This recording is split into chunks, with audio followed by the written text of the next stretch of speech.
అందరికీ welcome back to my channel. నేను మీ Shivani. So ఈరోజు వ్లాగ్ వచ్చేసి ఈరోజు కూడా సత్యనారాయణ స్వామి పూజ చేసుకోబోతున్నారు మా పక్కన ఉన్న ఆంటీ వాళ్ళు. సో మేము రెడీ అయ్యి కూర్చున్నాము, వెళ్దామని. ఇప్పుడే పంతులు గారు వచ్చారు, అవన్నీ చదువుతారు కదా, సో కొంచెం టైం పడుతుంది. సో ఆ లోపల కొంచెం వీడియో చేద్దామని చెప్పి చేస్తున్నా. సో హాయ్ చెప్పండి పిల్లలు. హాయ్ చెప్పొకటి. డ్రెస్ కొద్దిసేపు వేసిన తర్వాత తీసేయి అని మొత్తుకుంటాం. కరెక్ట్ టైంకి ఇది అన్నీ ఇట్లనే చేస్తుంది. సో మేమైతే రెడీ అయ్యి కూర్చున్నాము, వెళ్ళాలి ఇక. ఓకేనా చిన్న? మా చిన్న వీడియో చూసిరా, హెయిర్ కట్ చేయించిన అట్లనే బొమ్మలాగా అట్లనే కూర్చుంది, మంచిగా సపోర్ట్ ఇస్తుంది. ఇదైతే మొత్తం ఇక నన్ను ఏం చేస్తారు ఏమో అని అట్లనే కూర్చుంటుంది ఇక. ఇదైతే కదొకటి. సో నువ్వు చెప్పు చిన్ను, ఏం చేస్తురు? తిన్నరా అని అడుగు. అయ్యా సిగ్గుపడుతుంది. సో ఈ మాసం మొత్తం కార్తీక మాసం కదా. సో పంతులు గారిని అడిగితే ఈ మాసంలో ఏది చేసినా కూడా, ఏ శుభకార్యం చేసినా కూడా ఏం కాదు, వారాలతోటి పనిలేదని చెప్పిరంట. సో అందుకోసం అని చెప్పి సండే రోజు పెట్టుకున్నారు ఆంటీ వాళ్ళు. సో మొత్తం మంచిగా డెకరేషన్ అయితే చేసిర్రు, చాలా బాగుంది, చూపిస్తాను నేను.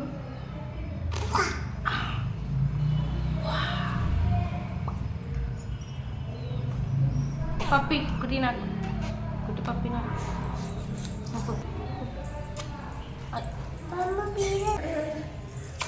సో ఇప్పుడు వెళ్దామా చిన్ను?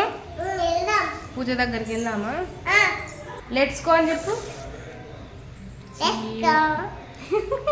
సో మేము ఇప్పుడు ఆంటీ వాళ్ళ ఇంటికి అయితే వచ్చేసాము. పూజారి గారు ఆల్రెడీ వచ్చేసారు. అండ్ పూజకి సంబంధించిన థింగ్స్ ఏమైనా ఉంటే అవన్నీ అరేంజ్ చేస్తున్నారు అక్కడ.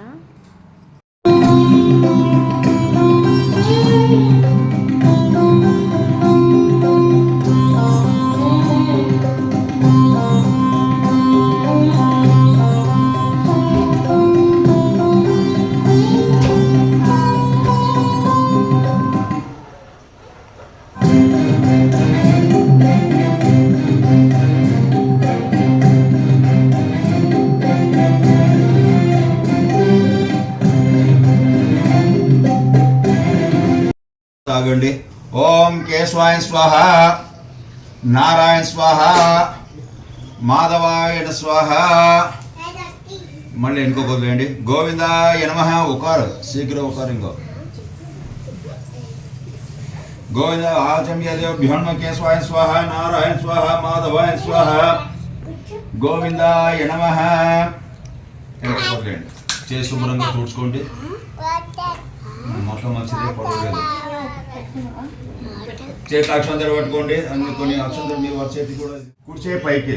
యశ శివనామ రూపాభ్యాం యా సర్వమంగళం లాభసేహం హృదయ సంకృత జనార్దన. కుడిచేయి తలపైన పెట్టుకోండి. ఆపదాపదాత హరం సర్వసంభ. కుడిచేయి రైట్ హ్యాండ్. నేను ఏ భాషలో చెప్పండి. Telugu, English, Hindi, Tamil, Kannada, Malayalam. Right hand. ఆపదాపదాత హరం సర్వసంపద లోకాభిరామం శ్రీరామం భుయం భుయం నమామ్యం. రెండు చేతులతో నమస్కారం చేసుకోండి. సర్వమంగళ మాంగళ్యే శివే సర్వార్థ సాధికే శరణ్యే త్రయంబకే దేవి నారాయణి నమోస్తే. నారాయణాయ విద్మహే వాసుదేవాయ ధీమహి తన్నో విష్ణు ప్రచోదయాత్. మళ్ళీ అక్షంత చేత పట్టుకోండి. లక్ష్మీ నారాయణోభ్యో నమః, వాణి హిరణ్య గర్భభ్యో నమః, షడ్పురంధరభ్యో నమః, అనందతి వాసిష్ఠభ్యో నమః, సీతారామభ్యో నమః, సర్వభ్యో నమః, బ్రాహ్మణోభ్యో నమః. ఓం భుః ఓం భః ఓం స్వః ఓం మహా ఓం జనా ఓం తప ఓం తస్య ఓం తస్య వితుర్రేణ్యం భర్గో దేవస్య ధీమహి నం ప్రచోదయాత్. సత్యంత్వరేణ పరిశ్రామి అమృతమస్స అమృతాభిధ. పీఠాన్ని అలా ముట్టుకోండి, మీరు కింద ముట్టుకోండి, దాన్ని ముట్టుకోండి, అట్లా ముట్టుకోండి, మీరు దాని పీఠాన్ని ముట్టుకోండి. అస్నీతో పునఃక్షణ క్షణ ప్రాణో మిహో దేవజోగభోగస్య సూర్యప్రదాయ స్వస్తి అమృత వై అమృతముప ప్రాణేన యదస్థాపేన ముప ప్రమహయామి ప్రాణ ప్రతిష్ఠేతే.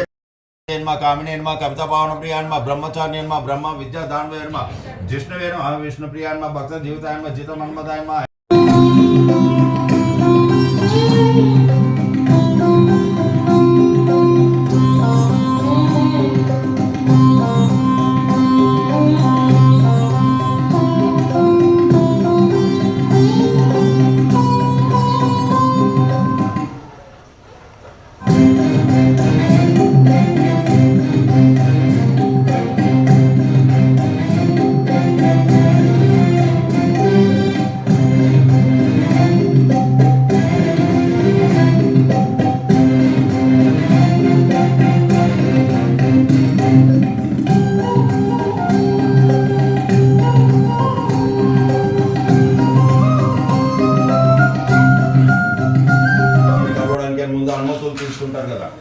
కానీ ఇక్కడ నారద మునేంద్రుల వారికి ఎవరి అనుమతి అవసరం లేదు, ఒకరి అనుమతి తీసుకోవాల్సిన అవసరం లేదు. ఎందుకంటే అతను బ్రహ్మపుత్రుడు కాబట్టి ఆయన ఏ లోకానికైనా తిరగొచ్చు.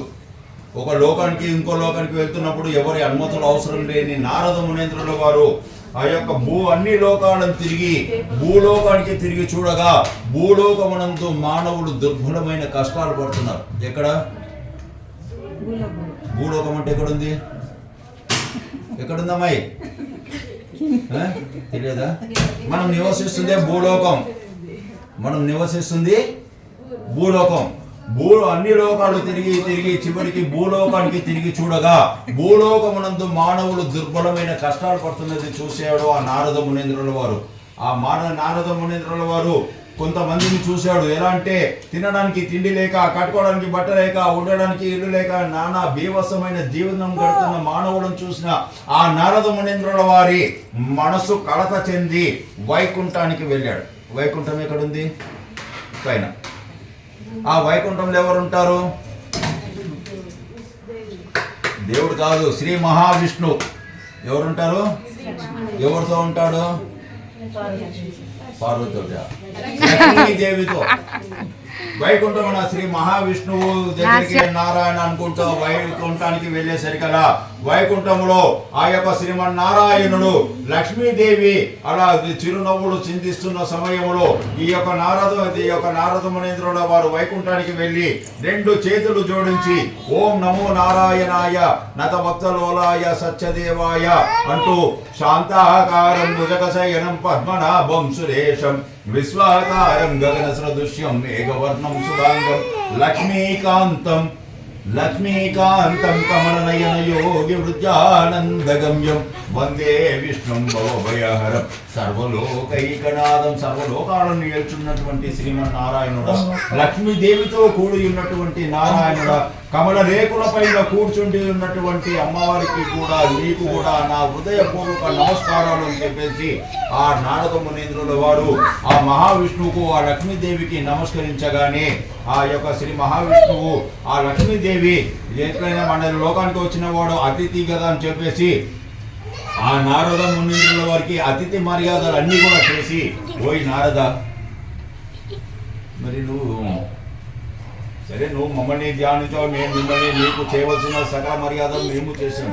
కానీ అసలు నువ్వు వచ్చిన కారణం ఏంటి? ఏదో పని మీద వచ్చావు, ఏ పని మీద వచ్చావో సెలవు నాయన అని చెప్పేసి శ్రీ మహావిష్ణువు నారద మునీంద్రుల వారిని అడగగానే అప్పుడు నారద మునీంద్రుల వారు చెప్తున్నారు, హే భగవాన్, నేను సర్వలోకములను తిరిగి చూశాను, ఎక్కడ ఎవరికి ఆపదలు లేవు. కానీ ఒక భూలోకంలో మాత్రం మానవులు చాలా దుర్బలమైన కష్టాలు పడుతున్నారు.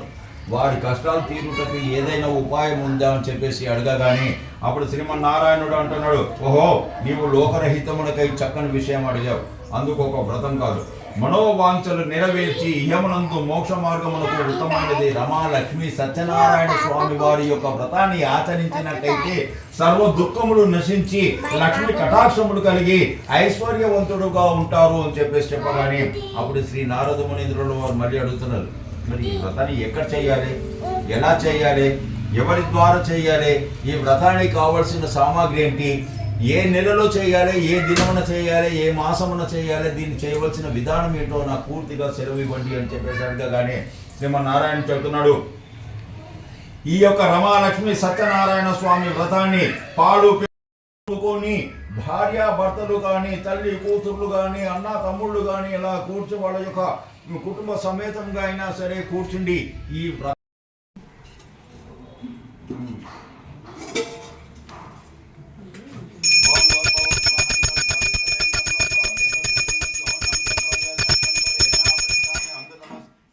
ఓం ప్రాణాయ స్వాహ, అపనాయ స్వాహ, వ్యానాయ స్వాహ, సమనాయ స్వాహ. సత్యనారాయణ స్వామి పూజ అయితే మంచిగా చేశారు పూజారి గారు. సో పూజ అయితే అయిపోయింది మొత్తం. ఇప్పుడైతే భోజనానికైతే కూర్చున్నాము.